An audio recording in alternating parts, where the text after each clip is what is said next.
Bismillahirrahmanirrahim. Assalamualaikum warahmatullahi wabarakatuh. Selamat pagi kepada seluruh teman-teman media. Kami bersama dengan Menpan RB, Pak Azwar Anas, akan menyampaikan mengenai pembayaran tunjangan hari raya bagi aparatur negara dan pensiunan. Seperti diketahui bahwa pemerintah terus mendukung dan mengelola momentum pemulihan ekonomi pasca pandemi dengan menggunakan instrumen fiskal secara ekspansif, terarah, dan terukur. Ini penting karena pada saat yang sama, kondisi dunia yang masih sangat tidak pasti membutuhkan kemampuan kita menjaga momentum ekonomi Indonesia. Pemerintah berupaya terus mengendalikan inflasi dengan juga menjaga dari sisi daya beli masyarakat. Baik itu melalui kebijakan perlindungan sosial, yang dalam hal ini juga dilakukan penambahan untuk benefit atau manfaat masyarakat dengan memberikan bantuan tambahan sembako dan juga tambahan makanan. Kita juga terus meningkatkan konsumsi masyarakat melalui berbagai kebijakan yang dalam hal ini dapat mendukung daya beli masyarakat. Perlindungan sosial untuk tahun 2023 dialokasikan 476 triliun. Ini tujuannya adalah untuk melindungi 10 juta keluarga penerima manfaat yang termasuk di dalam program Keluarga Harapan atau PKH, di mana anggaran yang kita sediakan 28,7 triliun. Kita juga melalui APBN memberikan bantuan sosial melalui kartu sembako untuk 18,8 juta keluarga penerima manfaat. Anggaran yang disediakan oleh APBN untuk kartu sembako bagi 18,8 juta keluarga penerima manfaat adalah sebesar 45,1 triliun. Di sisi lain, pemerintah juga membantu keluarga miskin dan rentan, UMKM, petani, dan seluruh masyarakat secara umum melalui subsidi energi dan juga subsidi non-energi seperti pupuk, kredit usaha rakyat, dan juga sektor-sektor transportasi. Besaran anggaran pendapatan belanja atau APBN di dalam memberikan bantuan kepada masyarakat dalam bentuk subsidi-subsidi tersebut, baik itu subsidi BBM, listrik, subsidi pupuk, kredit usaha rakyat, dan berbagai subsidi untuk tarif angkutan mencapai 290,6 triliun. Pemerintah juga membantu keluarga tidak mampu 96,8 juta untuk dapat memperoleh akses kesehatan melalui bantuan iuran jaminan kesehatan nasional. Biaya yang dikeluarkan adalah 46,5 triliun rupiah.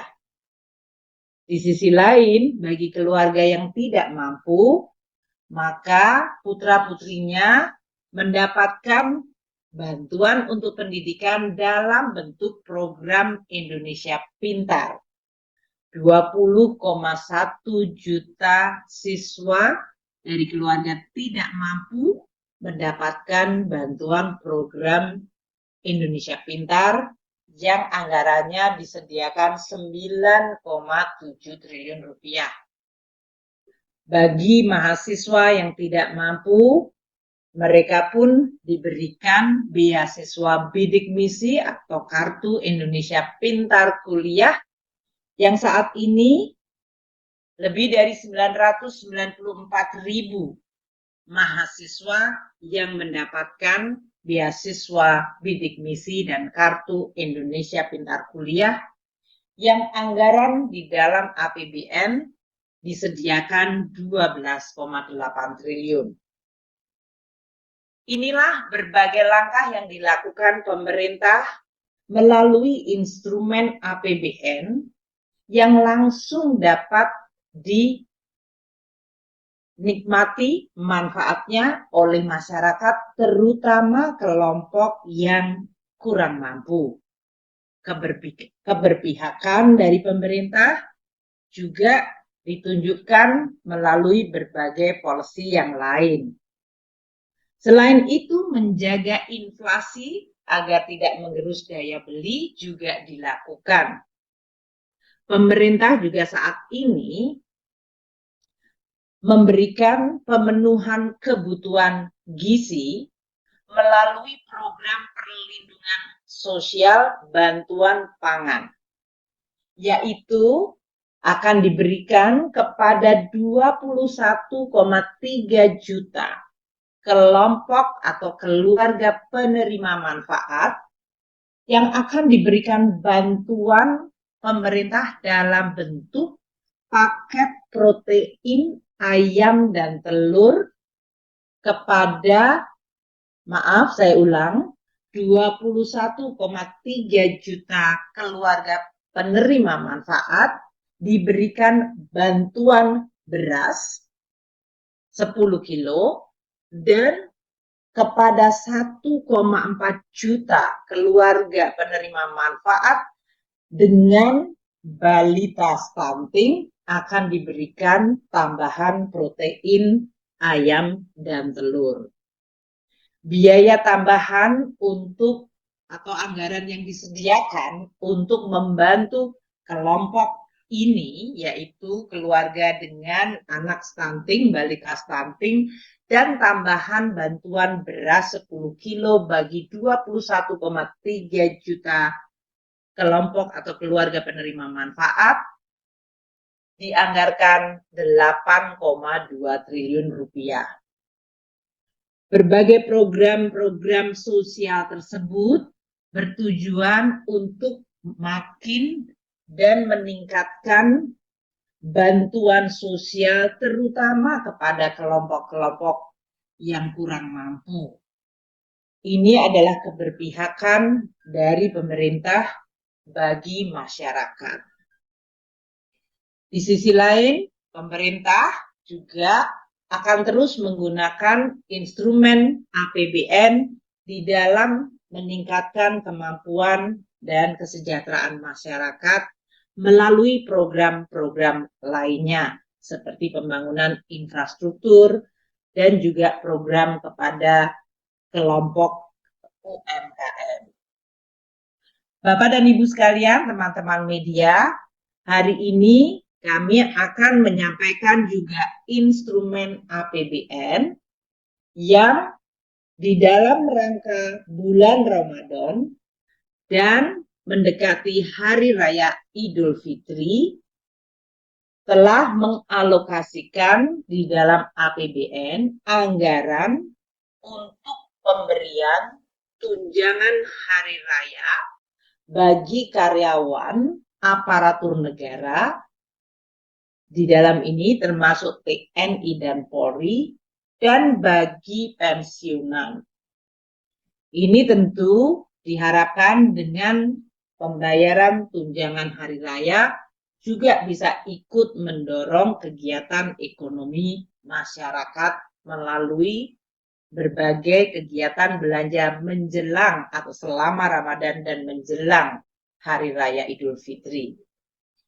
Tahun ini Bapak Presiden dan kita semuanya dalam kabinet telah membahas dan menetapkan satu, untuk pemberian tunjangan hari raya bagi aparatur negara dan pensiunan dengan tetap menjaga berbagai aspek keseimbangan program dan tentu sesuai dengan kemampuan keuangan negara.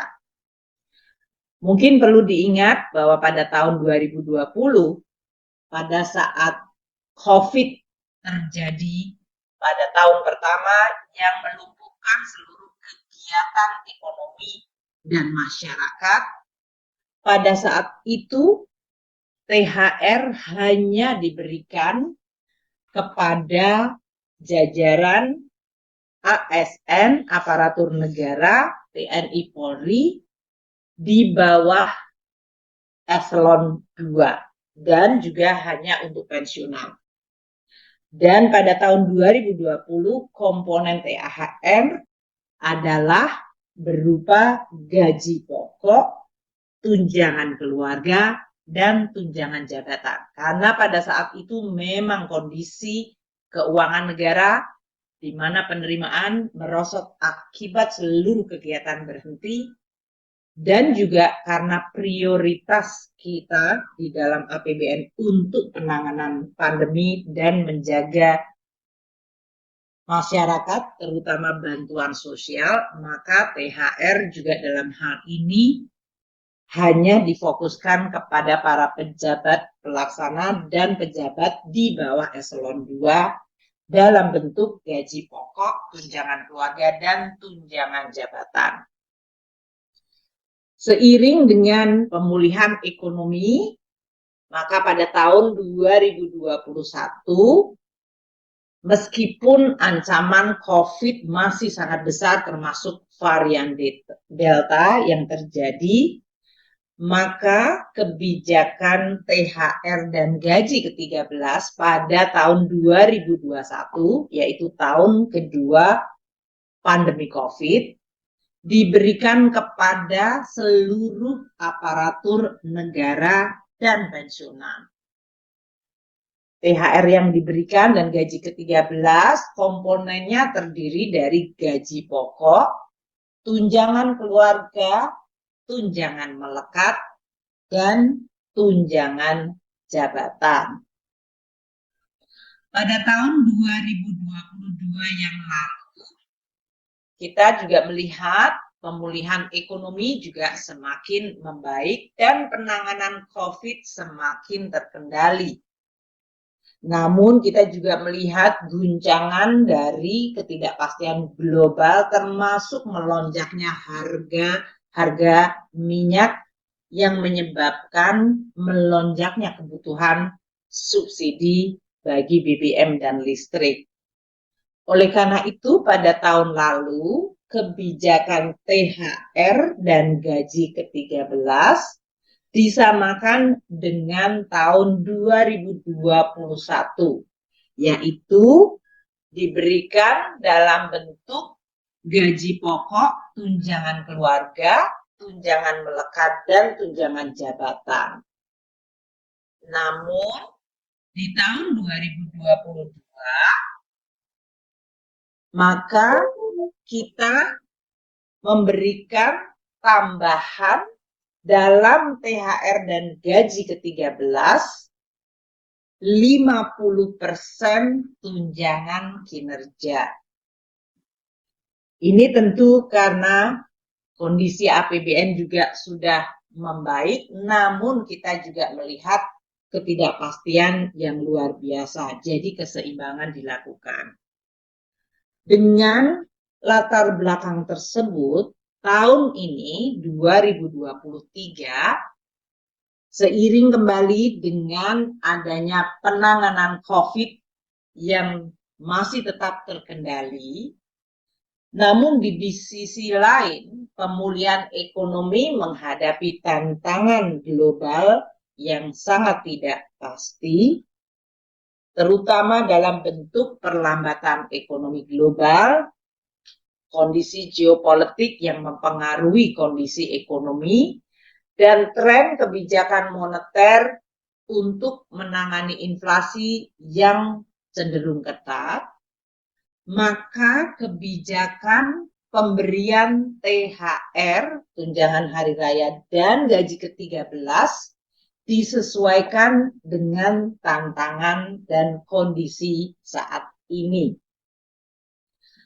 Pemerintah telah mengeluarkan peraturan pemerintah nomor 15 tahun 2023. Ini adalah peraturan pemerintah yang mengatur tunjangan hari raya dan gaji ke-13 sebagai wujud penghargaan dan kontribusi pengabdian para aparatur negara termasuk TNI, Polri, dan juga pensiunan di dalam melaksanakan tugas termasuk melayani masyarakat. Dengan THR dan gaji ke-13 juga diharapkan dapat terus menjaga momentum pemulihan ekonomi melalui tambahan daya beli masyarakat. Dan ini juga tetap konsisten dengan afirmasi kita, yaitu membantu masyarakat, terutama kelompok yang tidak mampu melalui APBN yang memihak kepada kelompok masyarakat yang kurang mampu dalam bentuk bantuan sosial, termasuk bantuan pangan. Untuk THR ini akan pada tahun 2023 akan terdiri dari pembayaran sebesar gaji pokok atau pensiunan pokok ditambah dengan tunjangan yang melekat pada gaji atau pensiunan pokok. Yaitu tunjangan yang melekat terdiri dari tunjangan keluarga, tunjangan pangan, serta tunjangan jabatan struktural, fungsional, atau tunjangan umum lainnya. Dan seperti tahun 2022, maka THR tahun ini juga ditambahkan komponen 50% tunjangan kinerja per bulan bagi yang memang mendapatkan tunjangan kinerja. THR yang tadi terdiri dari gaji dan pensiunan pokok, tunjangan melekat, dan 50% tunjangan kinerja juga diberikan bagi ASN daerah. So, bagi instansi pemerintah daerah paling banyak 50% tambahan penghasilan dengan memperhatikan kemampuan dari fiskal daerah dan sesuai dengan peraturan perundang-undangan. Yang berbeda dan kita tambahkan pada pembayaran THR dan gaji ke-13 tahun ini adalah diberikan kepada guru dan dosen yang tidak mendapatkan tunjangan kinerja atau tambahan penghasilan. Mereka akan diberikan 50% tunjangan profesi guru serta 50% tunjangan profesi dosen. Jadi, kami akan sampaikan THR tahun 2023 ini diberikan kepada seluruh aparatur negara dan pensiunan yang terdiri dari 1. ASN pusat, prajurit, TNI, Polri, dan pejabat negara sekitar 1,8 juta orang.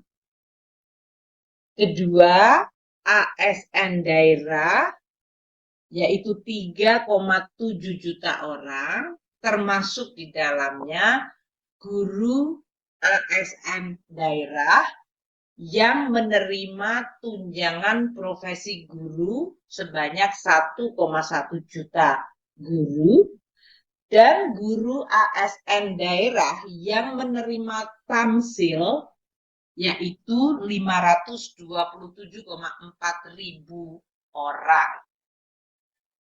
Yang ketiga, penerima THR tahun ini adalah para pensiunan dan penerima pensiun yang berjumlah 2,9 juta pensiunan.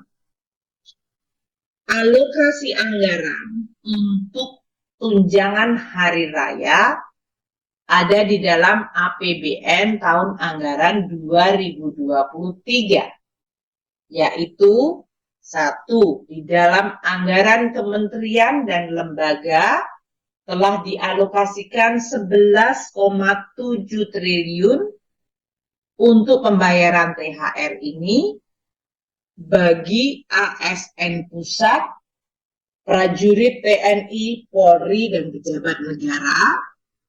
Yang kedua, alokasi melalui dana alokasi umum, yaitu sekitar 17,4 triliun rupiah bagi ASN daerah, yaitu PNS daerah dan P3K, dan dapat untuk pemerintah daerah dapat menambahkan dari masing-masing APBD tahun 2023 sesuai kemampuan APBD masing-masing pemerintah daerah. Ketiga, sumber dari pembayaran THR adalah pos dari Bendahara Umum Negara sebesar 9,8 triliun untuk para pensiunan dan penerima pensiunan untuk menerima THR. Untuk pencairan THR ini akan dimulai pada H-10 dari Hari Raya Idul Fitri. Ini kira-kira tanggal 4 April sudah mulai dicairkan. Kementerian dan lembaga dapat segera mengajukan surat perintah membayar ke Kantor Pelayanan Perbendaharaan Negara KPPN mulai H-10 dan menyesuaikan dari penetapan cuti yang telah diumumkan oleh pemerintah mengenai cuti bersama dari hari raya. THR dapat dicairkan oleh KPPN sesuai mekanisme yang berlaku. Kementerian Dalam Negeri akan menginstruksikan kepada seluruh pemerintah daerah di dalam menyelesaikan penyusunan peraturan kepala daerah atau perkada mengenai pembayaran THR dan gaji ke-13 dalam minggu ini. Dengan demikian, dapat dipastikan agar pembayaran THR untuk ASN daerah dapat juga dimulai pada H-10 bagi pegawai-pegawai pemerintah daerah. Karena tahun ini ada komponen baru di dalam THR dan gaji ke-13, yaitu terutama bagi guru-guru ASN daerah yang tidak menerima tukin daerah atau tunjangan profesi TPP, di mana tahun ini mereka mendapatkan 50% TBG atau tunjangan profesi guru atau tamsil sebagai THR mereka. Ini pertama kali dilakukan. Maka pemerintah pusat akan memberikan tambahan transfer kepada seluruh pemerintah daerah. Diperkirakan total untuk 50% TPG tamsil sebagai THR guru-guru ASN daerah yang tidak menerima tukinda dan TPP, anggarannya mencapai 2,1 triliun. Kami akan segera bekerja sama dengan seluruh pemerintah daerah agar mereka tetap bisa membayarkan THR gaji ke-13 bagi guru-guru ASN daerah yang tidak menerima Tukinda dan TPP ini dalam bentuk transfer tambahan. Kita minta agar supaya mereka bisa merayakan Idul Fitri, pemerintah daerah bisa menggunakan space APBD-nya membayarkan, namun kita juga akan segera melakukan koordinasi agar transfer tambahan dari pemerintah pusat untuk THR dan gaji ke-13 bagi para guru ASN daerah yang tidak menerima Tukinda dan TPP, yang selama ini tidak pernah mendapatkan THR, tahun ini akan mendapatkan THR dalam bentuk 50% PPG atau tamsil.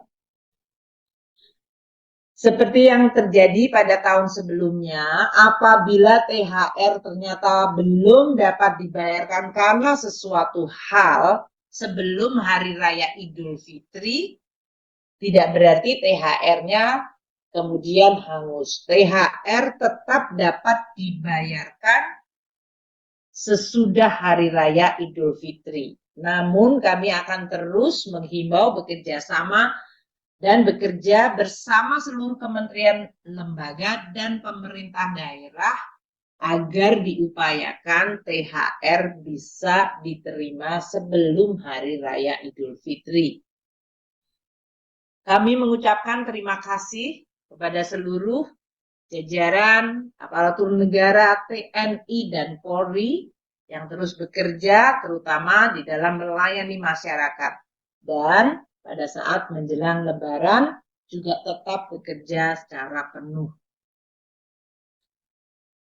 Untuk pengaturan THR ini di dalam PP 15 2023 yang baru diterbitkan juga mengatur mengenai pembayaran gaji ke-13 untuk membantu keluarga-keluarga terutama pada saat tahun ajaran baru, yaitu membantu untuk belanja-belanja pendidikan bagi putra-putri keluarga ASN. Gaji ke-13 akan dibayarkan mulai bulan Juni 2023, di mana gaji ke-13 komponennya sama dengan THR tahun ini.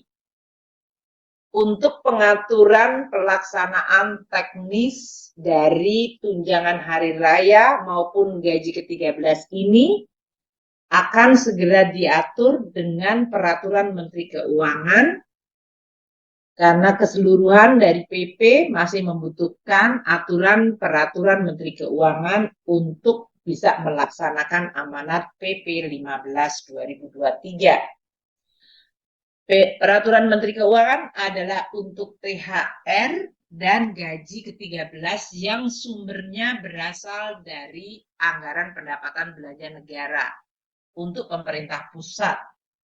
Sedangkan untuk APBD, pemerintah daerah perlu mengeluarkan peraturan kepala daerah untuk bisa menjalankan PP nomor 15 2023 mengenai THR dan gaji ke-13. Dengan kebijakan dan pembayaran THR dan gaji ke-13 ini, tentu diharapkan perekonomian akan terus momentumnya berjalan, masyarakat bisa merayakan hari raya, dan tentu kita tetap menjaga protokol kesehatan, serta kita berharap keseluruhan kondisi masyarakat akan terus membaik. Demikian dari saya, Menteri Keuangan. Selanjutnya, Bapak Menpan RB, Pak Aswar Anas, akan menyampaikan mengenai aspek pelaksanaan teknis bagi seluruh aparatur sipil negara. Silakan Pak Anas. Baik, terima kasih Bu Menteri Keuangan, teman-teman media di seluruh Indonesia yang hari ini bersama dengan Ibu Menteri dan kami. Assalamualaikum warahmatullahi wabarakatuh. Om Swastiastu, Namo Buddhaya, Salam Kebajikan. Ibu dan Bapak kami hormati Ibu Menteri Keuangan dan para Dirjen dan teman-teman dari Kementerian Keuangan dan Pan RB dan teman-teman media seluruh Indonesia. Memang hari ini Bapak Presiden meminta supaya kami bersama Menteri Keuangan ini mengumumkan lebih cepat terkait dengan THR dan gaji 13. Pertama, kami ingin berterima kasih kepada seluruh aparatur negara yang telah, sedang, dan ke depan akan terus berkontribusi memberikan pelayanan publik terbaik. Telah banyak inovasi dan kerja keras bersama yang digerakkan oleh seluruh aparatur pemerintah untuk melayani masyarakat, untuk membawa Indonesia tetap bisa tumbuh di tengah berbagai tantangan yang ada. Bukti nyata kontribusi aparat pemerintah, seperti disampaikan Bu Menteri tadi, tampak nyata lewat kerja keras dan gotong royong dalam penanganan COVID-19.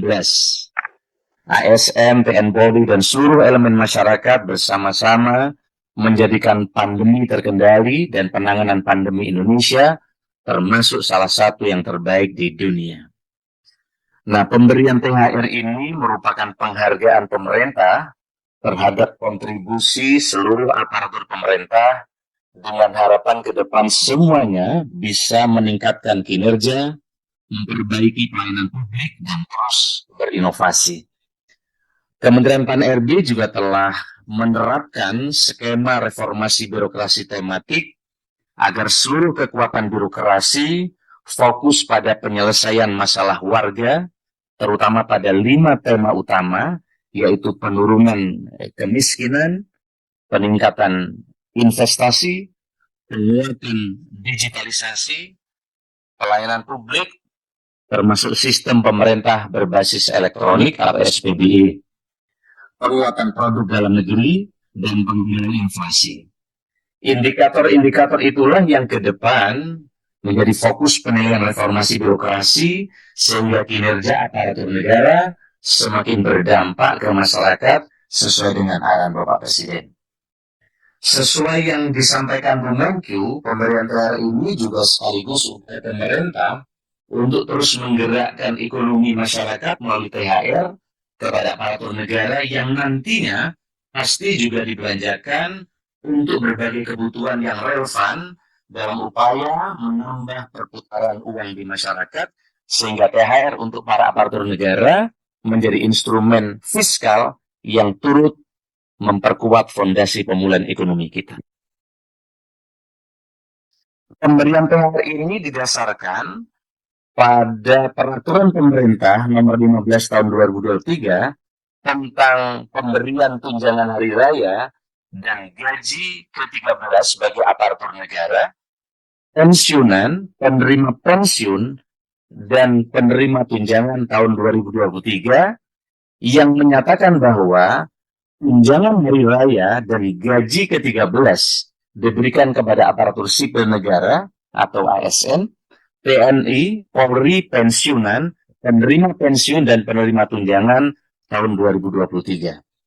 Penyusunan peraturan pemerintah PP ini dimulai dengan usulan Menpan RB kepada Ibu Menteri Keuangan terkait dengan komponen-komponen THR dan gaji ke-13.